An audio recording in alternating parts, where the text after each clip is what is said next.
Baik, Assalamualaikum warahmatullahi wabarakatuh. Sebelumnya perkenalkan saya Muhammad Albert dengan 3 digit NIM akhir 032. Di sini saya akan menjelaskan penjelasan mengenai motor dalam mata kuliah praktikum sistem pengendali elektrik. Yang pertama ada tujuan.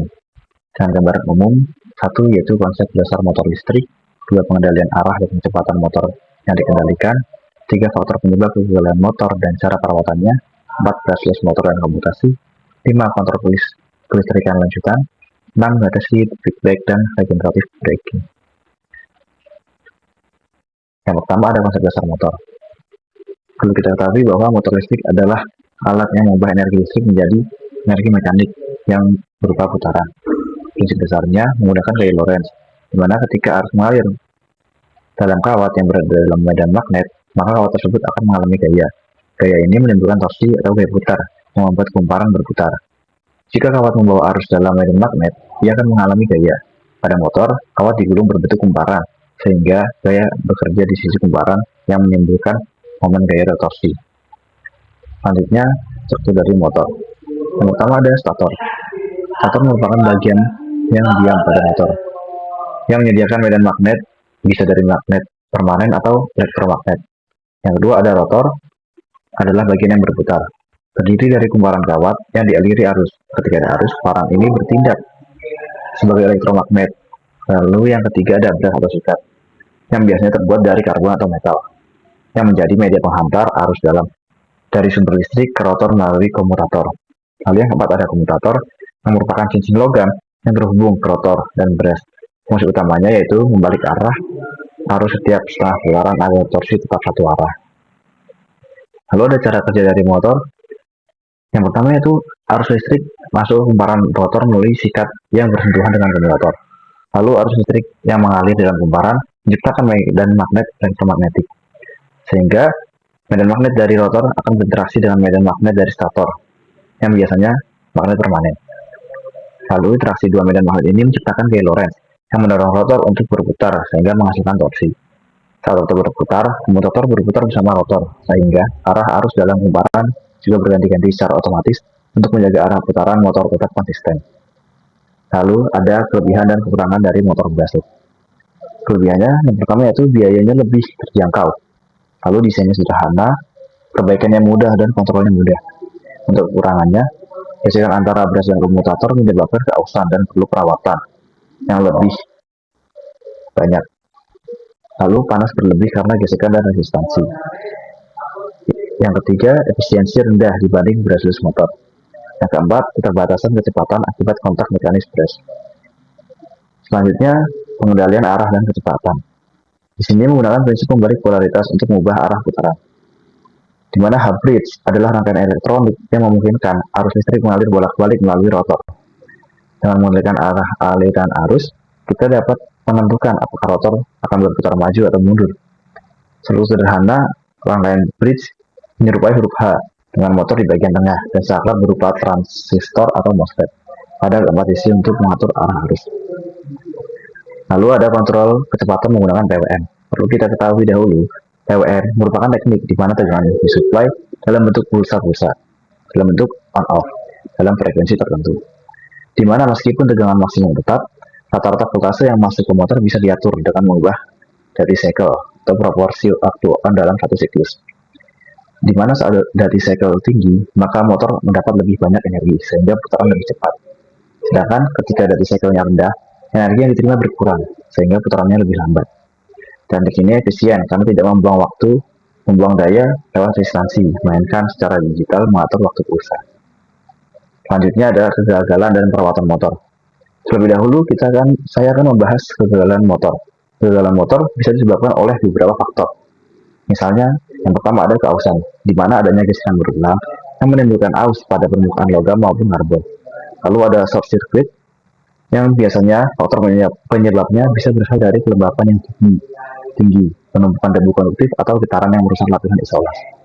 Lalu yang ketiga ada overheating, yaitu beban yang berlebih, pendingin tidak berfungsi dengan baik, atau motor bekerja dalam waktu yang terlalu lama tanpa istirahat yang mengakibatkan motor akan kehilangan efisiensi, kinerja menurun dan pada akhirnya terbakar. Selanjutnya, ada tips pemeliharaan dan proteksi dasar. Yang pertama, kita perlu melakukan perawatan rutin komponen mekanis dengan mengetahui bagian komponen mana yang sudah waktunya diganti untuk mengurangi terjadinya kegagalan pada motor. Lalu yang kedua ada pelumasan yang teratur. Kita sebaiknya memberikan pelumas seperti saran dari pabrik. Jika dari pabrik memberikan saran beberapa bulan harus diberi pelumas, maka kita harus mengikuti aturannya sesuai jadwal. Lalu menjaga sistem pendinginan, di mana kita harus memastikan bahwa tidak ada debu atau penumpukan kotoran yang bisa menghalangi aliran udara. Lalu pemasangan proteksi listrik bisa dengan menggunakan fuse atau yang lain yang bisa menangani listrik. Setelah itu ada pengoperasian sesuai beban nominal, di mana motor digunakan sesuai bebannya, tidak melebih-lebihkan sehingga motor tidak akan cepat rusak. Setelah itu kontrol lingkungan kerja dan monitoring kondisi secara berkala untuk menghindari atau mencegah terjadinya kerusakan dini. Kita masuk ke perbedaan brushed dan brushless. Yang pertama kita akan membahas brushed, di mana motor brushed menggunakan sikat dan komutator untuk mengalirkan arus listrik ke kumparan yang berputar. Arus yang masuk menyebabkan rotor berinteraksi dengan magnet permanen bagian statis, sehingga menciptakan torsi yang menggerakkan motor. Sedangkan pada motor brushless tidak memiliki sikat, di mana kumparan berada di bagian statis, sementara magnet permanen berputar. Pengaturan arus ke kumparan diatur oleh sirkuit elektronik atau controller yang secara tepat mengidentifikasi posisi rotor untuk memastikan torsi yang kontinu. Selanjutnya, cara brushless menghasilkan torsi. Brushless dapat menghasilkan torsi dari posisi rotor dan sensor, Hall effect, dan dari pembentukan torsi serta sinkronisasi arus dan posisi. Pengaruh teknik PWM terhadap performa dan efisiensi, yaitu ada sensor, di mana sensor ini mengirimkan sinyal digital ke pengontrol motor. Setiap kali magnet rotor melewati posisinya, pengontrol kemudian akan menggunakan sinyal ini untuk menentukan kapan harus mengalihkan arus ke kumparan stator berikutnya, dengan memastikan motor terus berputar dengan lancar. Yang kedua ada sensorless, di mana saat motor berputar, setiap kumparan yang tidak diberi arus akan menghasilkan tegangan kecil yang dikenal sebagai back EMF. Pengontrol motor mengukur tegangan ini untuk menyembuhkan posisi rotor. Berdasarkan analisis back EMF, pengontrol menentukan kapan harus mengaktifkan kumparan berikutnya untuk mempertahankan rotasi. Lanjut masuk ke komutasi elektronik.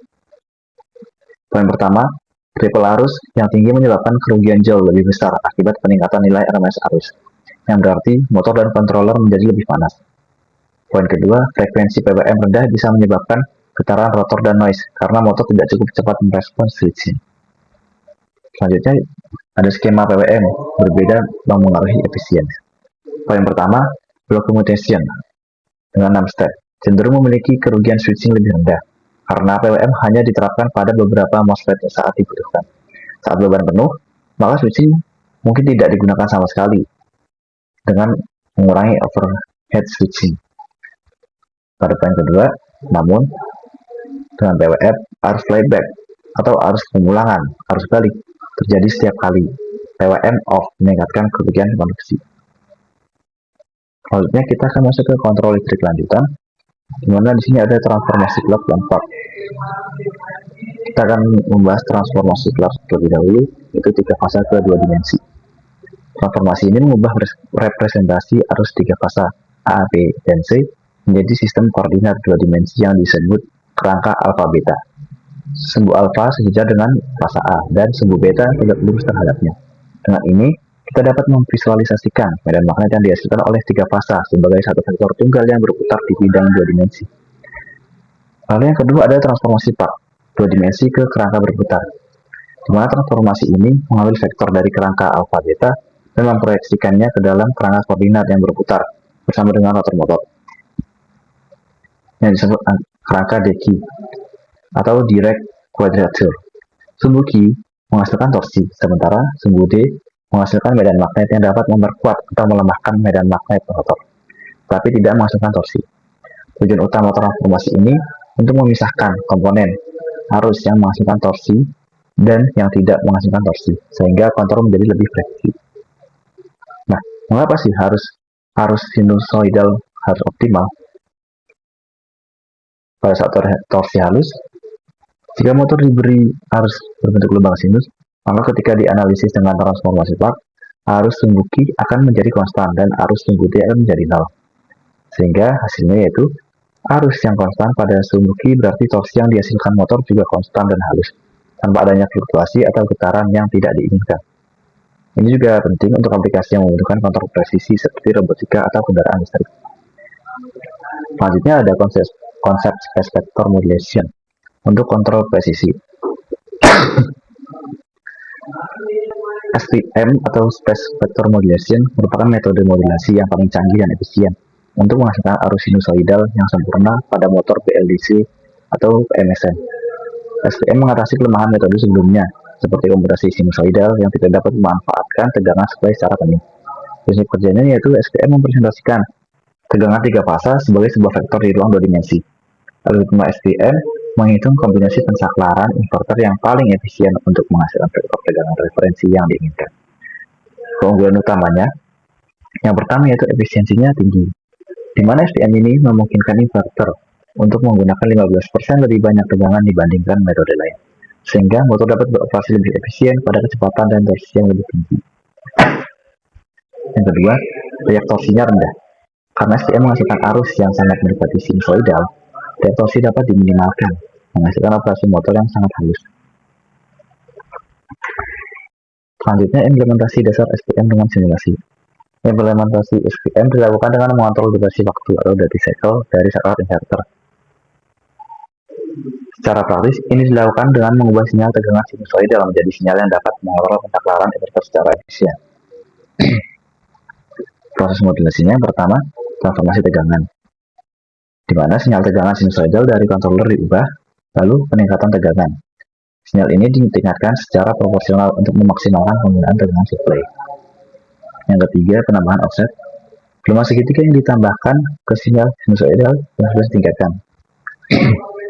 Penambahan ini memastikan bahwa sinyal kontrol pensaklaran tetap berada dalam rentang 0% hingga 100%, sehingga menghindari saturasi dan memungkinkan pemanfaatan tegangan supply secara optimal.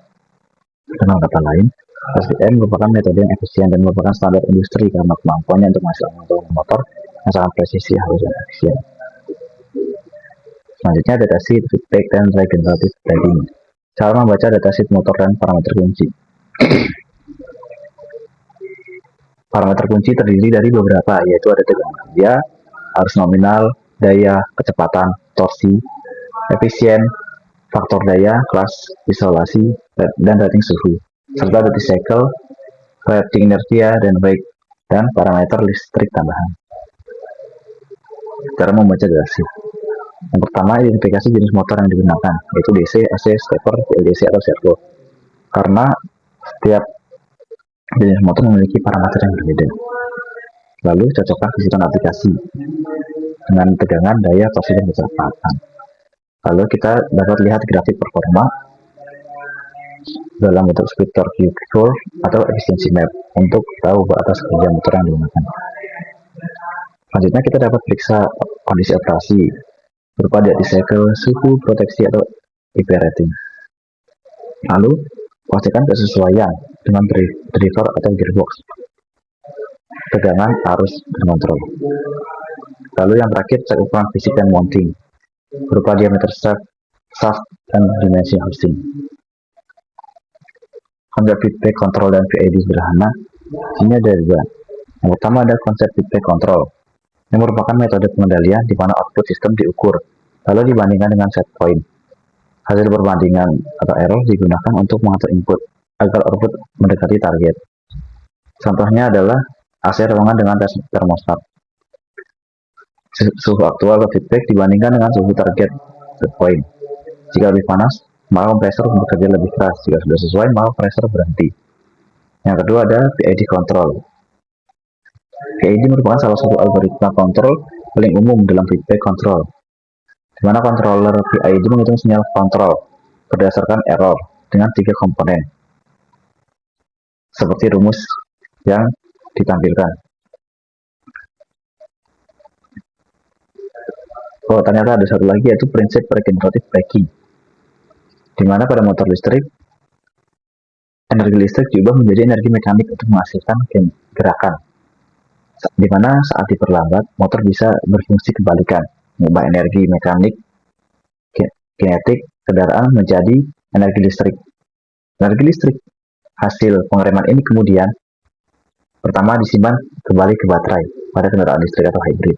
Kedua, dapat dialirkan ke grid atau sistem penyimpanan energi pada otomasi dan industri. Ketiga, dibuang ke resistor beban atau braking resistor bila tidak ada tempat penyimpanan. Oke, selanjutnya ada manfaat di bidang otomasi industri dan di bidang kendaraan listrik. Yang pertama, di bidang otomasi industri, efisiensinya lebih tinggi, mengurangi efisiensi keausahan rem mekanik dan peningkatan keselamatan serta kontrol. Yang kedua, manfaat di bidang kendaraan listrik, energi saving pada mesin produksi. Yang kedua, efisiensi sistem dengan inverter wheel drive modern. Yang ketiga, kontrol dinamis lebih baik. Mungkin cukup sekian dari saya. Jika ada salah, mohon maaf. Assalamualaikum warahmatullahi wabarakatuh.